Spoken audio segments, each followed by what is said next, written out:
اللهم صل على سيدنا محمد صلی اللہ علیہ وآلہ وسلم۔ غزوہ احد کے بعد ابو سفیان نے حضرت صلی اللہ علیہ وآلہ وسلم کے خلاف ایک سازش کی۔ ایک روز ابو سفیان کے پاس اس کے چند دوست بیٹھے ہوئے تھے، تو وہ کہنے لگا کہ محمد مصطفیٰ صلی اللہ علیہ وآلہ وسلم عام لوگوں کی طرح بازاروں میں گھومتے پھرتے ہیں، ان کا کوئی باڈی گارڈ نہیں ہے، کوئی محافظ نہیں ہے جو ان کے آس پاس ہو، تو ہم ایسا کیوں نہ کریں کہ کسی شخص کو مدینے بھیجیں اور وہ چپکے سے حضرت پہ حملہ کر کے آپ کو شہید کر دیں، تو اس طرح ہمارے سارے انتقام پورے ہو جائیں گے، اور چونکہ مسلمانوں کا لیڈر ختم ہو جائے گا تو آٹومیٹکلی وہ بھی ختم ہو جائیں گے، اور یہ جو فتنہ ہماری زندگیوں میں برپا ہے کہ ہماری دن اور رات کی نیند تک حرام ہو گئی ہے، یہ سارا ختم ہو جائے گا۔ تو اس کے ساتھ جتنے دوست بیٹھے تھے ان میں سے کسی کی ہمت نہ ہوئی کہ وہ حامی بھرے۔ تو جب مجلس ختم ہوئی تو ابو سفیان اپنے گھر کی طرف لوٹنے لگا تو ایک عرابی بدو اسے تنہائی میں ملاقات کی اور کہا کہ تم مجھے کیا انعام دو گے اگر میں نے محمد مصطفیٰ صلی اللہ علیہ وآلہ وسلم کو شہید کر دیا؟ تو اس نے کہا کہ بھائی میں تمہیں انعام دوں گا اور ایسا دوں گا کہ تم خوش ہو جاؤ گے۔ تو اس نے کہا ٹھیک ہے، اگر یہ انعام دیتے ہو تو مجھے اس پہ کوئی اعتراض نہیں کہ یہ کام میں سر انجام دوں، اور میں صحرائی راستوں کا ماہر بھی ہوں،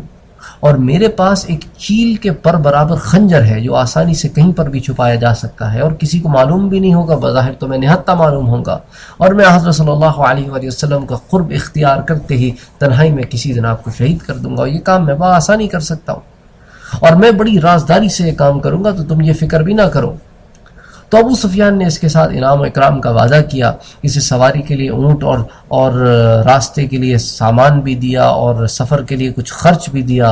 اور اسے تاکید کی کہ اس منصوبے کے بارے میں کسی سے ذکر نہ کریں۔ اس کے بعد وہ عرابی وہاں سے نکلا اور ابو سفیان کو کہنے لگا کہ بھی دیکھو تم فکر نہ کرو، اور بہت جلد تمہارے کانوں کو یہ خوشخبری ملے گی کہ حضرت صلی اللہ علیہ وآلہ وسلم جو ہے وہ شہید کر دیے گئے ہیں۔ چنانچہ رات کی تاریکی میں وہ عرابی نکلا اور اپنے اونٹ پر سوار ہوا، اور اس نے یہ بالکل مصمم ارادہ کیا کہ میں مکے سے روانہ ہو کر مدینے جلد از جلد پہنچوں گا اور حضرت صلی اللہ علیہ وآلہ وسلم کو شہید کروں گا۔ تو 5 رات مسلسل سفر کرتے کرتے 6 روز وہ مدینہ طیبہ میں داخل ہوا۔ لوگوں سے سرکار دو عالم صلی اللہ علیہ وآلہ وسلم کے بارے میں پوچھا تو لوگوں نے کہا کہ حضرت صلی اللہ علیہ وآلہ وسلم عیدگاہ میں تشریف لے گئے ہیں جو بنی عبد الاشہل کے محلے میں واقع ہے،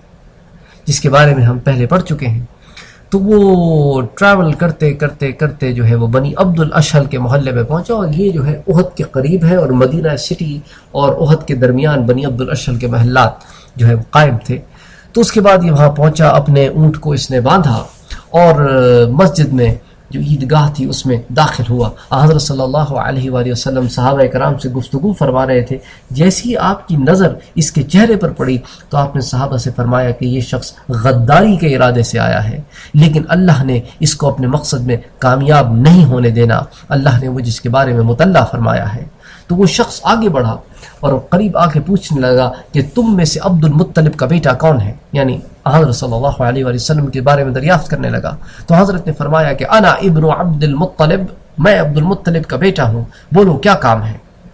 تو وہ اسی اسنا میں حضرت صلی اللہ علیہ وآلہ وسلم کی طرف جھکا اور آپ کے کان میں کچھ سرگوشی کرنے کے ارادے سے جھکا، لیکن حضرت اسید بن حدیر نے اس کو اس کے گلے سے پکڑا اور ادھر کی طرف کھینچ لیا، اپنی طرف کھینچ لیا، اور اس کھینچا تانی میں ان کا ہاتھ اس کے تہبند پہ پڑا اور ان کے ہاتھ میں وہ چیل کے پر برابر خنجر لگ گیا۔ انہوں نے جلدی سے وہ خنجر اس کی تہبند میں سے نکالا، اور حضرت اسید نے عرض کیا یا رسول اللہ، یہ دھوکے باز غدار کسی بری نیت سے آیا ہے۔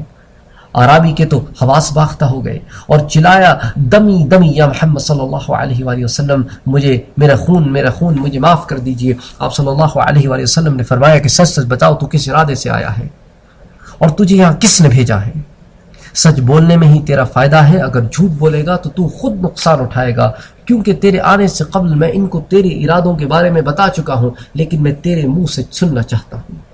اس بدو نے کہا کہ مجھے جان کی امان دیجیے۔ صاحب صلی اللہ علیہ وآلہ وسلم نے کہا کہ ہاں تجھے جان کی امان ہے۔ تو پھر اس نے ساری سازش حضرت صلی اللہ علیہ وآلہ وسلم کے سامنے پیش فرمائی، اور اس کے اور ابو سفیان کے درمیان جو بات طے پائی تھی اسے بھی عرض کیا۔ حضور نے حضرت اسید کو حکم دیا کہ اسے لے جائیں اور اس کو قید کر دیں۔ دوسرے روز آپ صلی اللہ علیہ وآلہ وسلم نے اس قیدی کو طلب فرمایا اور فرمایا کہ تجھے ہم نے معاف کیا، تو آزاد ہے۔ اللہ اکبر، جدھر جا سکتا ہے ادھر چلا جا۔ یعنی آپ یہ دیکھیں کہ حضرت صلی اللہ علیہ وآلہ وسلم کو شہید کرنے یہ شخص آیا تھا، مصمم ارادے کے ساتھ آیا تھا، آپ کو اس کا پتہ بھی تھا، لیکن آپ کی رحمت نے اس بات کو گوارا نہ کیا کہ آپ اس کو کوئی گزند پہنچائیں۔ یہ حضرت صلی اللہ علیہ وآلہ وسلم کا مقام تھا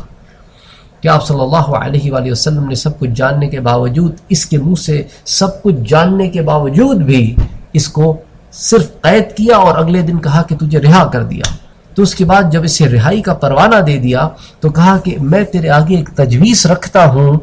چاہے تو قبول کر لے چاہے تو تیری مرضی۔ اس نے پوچھا کہ حضرت کیا تجویز ہے؟ آپ نے فرمایا مسلمان ہو جا۔ تو وہ فوراً کہنے لگا لا الہ الا اللہ محمد رسول اللہ۔ اس نے خوشی سے اسلام قبول کیا، اس پہ کوئی پریشر نہیں تھا۔ حضرت صلی اللہ علیہ وسلم نے اسے پریشرائز نہیں کیا، کہا کہ میری ایک تجویز ہے۔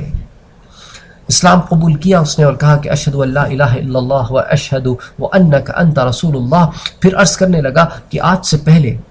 میں کبھی کسی شخص سے خوف زدہ نہیں ہوا، لیکن جب آج مجھے آپ کے سامنے لایا گیا تو میرا دل کانپ اٹھا اور میں خوف سے لرزنے لگا، اور مجھے اپنی اس عجیب سی کیفیت پہ ایک بڑا تعجب ہوا، اور مجھے سمجھ نہیں آتا تھا کہ کیا وجہ تھی، اور لیکن میں اس بات کو بھی جان چکا تھا کہ آپ صلی اللہ علیہ وآلہ وسلم کو میرے آنے سے قبل میرے ارادے کا پتہ چل چکا تھا، تو اسی لیے آپ صرف اللہ کے سچے نبی ہو سکتے ہیں اور کوئی نہیں ہو سکتے، کیونکہ آپ کو غیب کی طرف سے اللہ نے اس بات پر مطلع فرمایا جو وہ ارادہ تھا جو صرف میرے اور ابو سفیان کے درمیان طے پایا تھا۔ اور اس نے یہ بھی کہا کہ حضرت صلی اللہ علیہ وآلہ وسلم میں دل سے مانتا ہوں کہ آپ سچے نبی ہیں اور اللہ آپ کا نگہبان ہے، اور ابو سفیان کا گروہ شیطان کا گروہ ہے۔ آپ صلی اللہ علیہ وآلہ وسلم اس کی یہ ساری باتیں سن کر مسکرا رہے تھے۔ اس کے بعد وہ کچھ عرصے حضرت صلی اللہ علیہ وآلہ وسلم کی خدمت میں رہا، اس کے بعد وہ رخصت ہو کر چلا گیا۔ پھر صحابہ کرام اس کے بارے میں بس یہی کہتے ہیں کہ پھر ہمیں اس کے بارے میں کوئی خبر نہیں کہ وہ شخص کدھر گیا۔ تو اب آپ یہ دیکھیں اس واقعے میں کہ ایک حضرت صلی اللہ علیہ وآلہ وسلم کا دشمن ہے،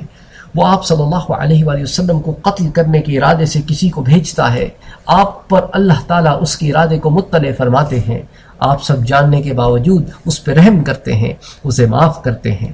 اس کے منہ سے سچ سننے کے باوجود ایسا نہیں کہ صرف اپنی طرف سے ایک بات کی، اس کے منہ سے بھی وہی بات سنی لوگوں نے، اور اس کے بعد حضرت صلی اللہ علیہ وسلم اس کو آزاد کرتے ہیں اور اس کو اسلام لانے پہ فورس نہیں کرتے، اس کے آگے تجویز رکھتے ہیں کہ تیری مرضی ہے، دین حق تو یہ ہے، چاہے تو قبول کر لے۔ پھر اللہ کی طرف سے اسے ہدایت ملتی ہے، کیونکہ ہدایت صرف اللہ کے ہاتھ میں ہے، کوئی کسی کو ہدایت نہیں دے سکتا۔ پھر اللہ اسے ہدایت یافتہ کرتے ہیں، پھر وہ حضرت کی خدمت میں رہ کے تربیت حاصل کرتا ہے، کیونکہ دیکھو میرے بھائی، ہدایت کے بعد تربیت کی بہت سخت ضرورت ہے۔ آج کل بہت سارے لوگ ایسے ہیں جو ہدایت پر تو ہیں لیکن تربیت میں نہیں ہیں، تو ہوتا کیا ہے کہ نفس ہمارا تربیت یافتہ نہ ہونے کی وجہ سے عبادت میں لذت نہیں پاتا۔ ہم نماز میں کھڑے تو ہوتے ہیں لیکن ہمارا دل ہمارے جسم کے ساتھ نہیں ہوتا، ہمارا دماغ ہمارے جسم کے ساتھ نہیں ہوتا۔ جب سلام پھیر کے فارغ ہوتے ہیں تو سوچتے ہیں اچھا نماز ہو گئی، تو اب اس کیفیت سے نکلنے کے لیے ایک تربیت کی ضرورت ہے، کہ اس تربیت کی ضرورت ہے کہ کسی ایسے شخص جو اللہ والا ہو، جو اللہ کے قرب میں ہو، اس کی تربیت میں رہیں، وہ آپ کو دین سکھائے، آپ کا تزکیۃ النفس فرمائے۔ تو اس تزکیۃ النفس کی شدید ضرورت ہے، اور آپ ساری ہسٹری اٹھا کے دیکھ لیں صحابہ کرام کی، ساروں کے ساروں کو آپ اس حالت پہ پائیں گے کہ انہوں نے تربیت نفس کے ادوار سے گزرے ہیں۔ تابعین کی زندگی میں آپ اس بات کو پائیں گے، تبع تابعین کی زندگی میں آپ اس بات کو پائیں گے، اور ان کے بعد آنے والے علماء کو بھی آپ اس جد و جہد میں پائیں گے کہ ہدایت پانے کے بعد انہوں نے تزکیۃ النفس پہ کام کیا۔ خیر، وما علینا الا البلاغ۔ اللہم صل علی سیدنا و مولانا محمد النبی الامین الکریم الرؤوف الرحیم۔